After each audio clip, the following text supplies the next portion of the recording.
We're going to be looking at sum and difference identities. Now, we have a few rules that we're going to take a look at real quickly for you. The first one being sine. Now, what the sum and difference means that we're doing is we're going to take two angles and we're going to add or subtract them together. For example, we may take the sine of x and we're going to add that another angle, add two angles. We can also subtract it, so plus or minus. And if we do that, we can expand this. This becomes the sine of x times the cosine of y plus or minus the cosine of x times the sine of y. Now, what this basically means is we can expand. We're going to talk about why we do this in just a little bit. But one thing I want to take a look at, notice here, if this is plus or minus, that means they're going to be the same. Cosine, very similar to it, x plus or minus y, but here's where it differs. We're going to get the cosine of x times the cosine of y minus or plus. We flip them. We switch them. This becomes the sine of x times the sine of y. Now, how we tend to recognize, just look at this. Sine goes sine cosine, cosine goes cosine cosine. Easy way to remember it.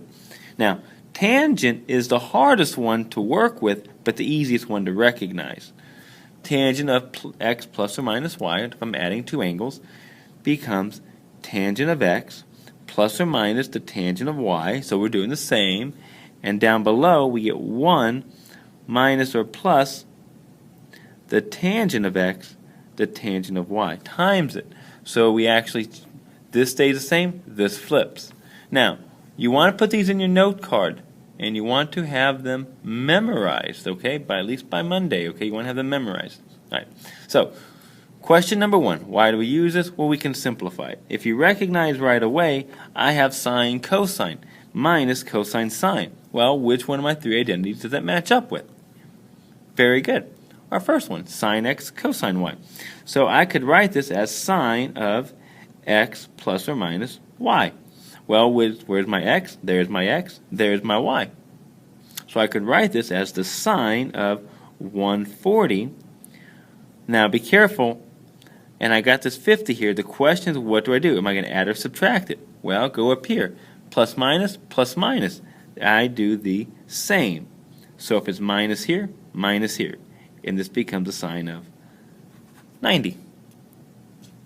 Let's try number 2 here.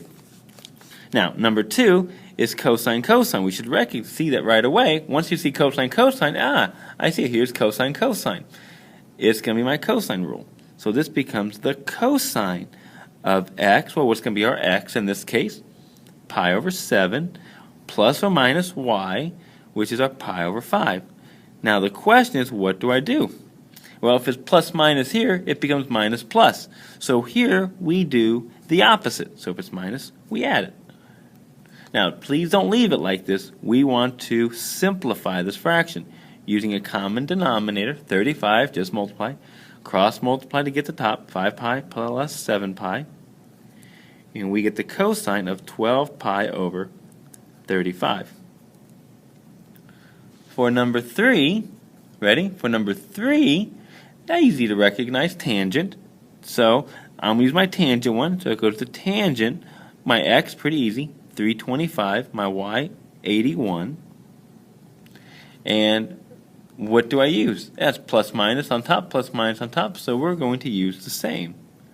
So if it's minus on top, I use minus here. And subtract them. And what is 325 minus 86? 239 degrees. Very good. All right. Now, for number 4, we want to evaluate. Now we're going to start taking a look at applications of this one, okay? For number 4, we have the tangent of cosine of sine of 75, that's awful, and the cosine of 15 plus the sine of 15 to cosine of 75. And what they're wanting us to do is find this out without using a calculator. So we're not going to use a calculator, but we're going to get the exact value. Calculator. There we go. Now, it's sine cosine, so we should recognize this. This is going to be our sine of x plus y. 75 and 15. Remember, we're going to use the same for sine. So it's plus. This becomes a sine of 90 degrees. And if you don't like 90, write it in radian form. You're going to see me do that a lot today. I'm not big with degrees. I like radians myself. And we get 1. The next one, cosine. Cosine, cosine. So right away we should recognize this is my cosine one. Cosine, cosine is cosine. This is my cosine of x plus or minus y rule.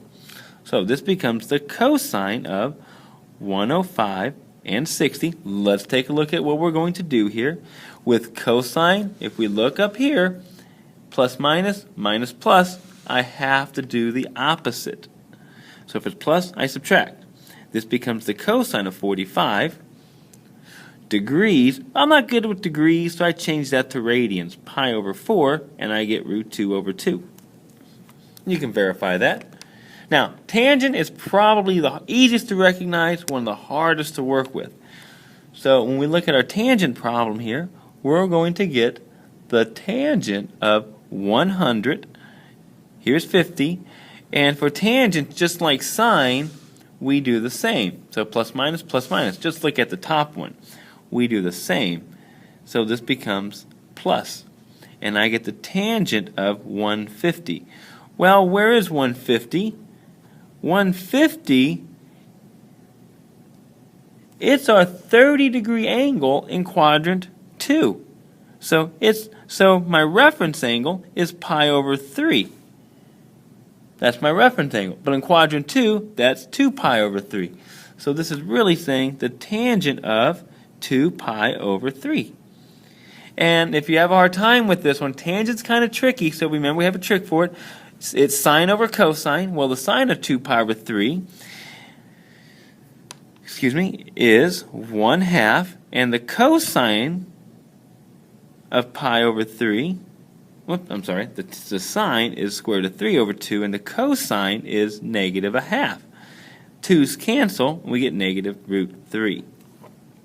Right there. All right, let's take a look at some with them radians, okay? With the radians, just be careful, make sure you simplify. We should see cosine, cosine. So that's my cosine, cosine. That's my cosine one. And we're going to take the 5 pi over 12 and the pi over 12. And remember, that's subtraction, so we do the opposite and add it. We're going to change it here. And this becomes the cosine of 6 pi over 12. I had a 2 there, I had to fix that. This becomes then the cosine of pi over 2, which we should know as 0. That's one of the ones we should definitely know. All right. What I would like you guys to do for tomorrow is number 8. This is our sine cosine, so it's going to be our sine one, x plus or minus y. Okay? So try number 8 for tomorrow, and we'll go over that one as a group, okay? All right. So let's take a look at the back, why we actually use these. All right. Number 9. Perfect example. All right, on your test, or let's say somebody comes up to you in the street, they have a knife in their hand, they say, quickly, what is the cosine of 75 degrees? It's important, and you don't have your calculator with you. What do you do? What do you do? You got your trig. I don't know exactly what the cosine of 75 is, but if I take 45 degrees and I add 30 degrees, that's 75 degrees. So I could rewrite this one as the cosine of 45 degrees plus 30 degrees. And now we can find it because we know the rule. This becomes the cosine of 45, and if you don't like 45, put a pi over 4, times the cosine of 30 degrees, well, that's pi over 6. Now be careful. I'm also going to get the sine of pi over 4 and the cosine of pi over 6. But the question is what goes in the middle. It's cosine. We do the opposite. Subtract it. And now I know these values. What's the cosine of pi over 4? Root 2 over 2. What's the cosine of pi over 6? Root 3 over 2. The sine of pi over 4, root 2 over 2. You're going to get all these answers are going to be basically the same because we're using the same values every time. The cosine of pi over 6 is, that should be sine. There we go. Sine of pi over 6. No wonder. Its root is 1/2. And now if I simplify here, they each have a common denominator, 4 and 4. So there's my common denominator. Multiply the top here. This is just square root of 6 minus the square root of 2. And you really can't simplify that, but that's the exact value. All right. Try number 10 on your own. Okay, and turn that one in tomorrow. All right, number 11, cosine of 15. Now, I can't really add two angles to get 15, but can we subtract? And what two angles can we subtract to get 15 degrees? You can use anything. You can do 90 and 75, but the problem is we don't know what 75 is. Oh, we do now, but pretend like we don't. All right, so we could use 45 and 60. Yeah, because if I take 60 and I subtract 45 degrees, I get 15. So I'm going to get the cosine of 60 degrees minus 45 degrees. See, the whole goal is to use angles you already know to get that. I know, we're tricky. Again, it's cosine, so this becomes the cosine. And again, if you don't like 60, I like radians. This becomes the cosine of pi over 3, the cosine of pi over 4. Plus y plus, because we're subtracting, and cosine we do the opposite, the sine of pi over 3 and the sine of pi over 4. Very good.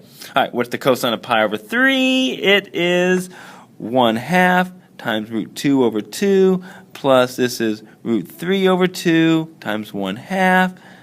Common denominator, again, you should be able to see they both have a 4 on the bottom there, so that's your common denominator. Now we just got to simplify the top. 1 times the square root of 2, root 2,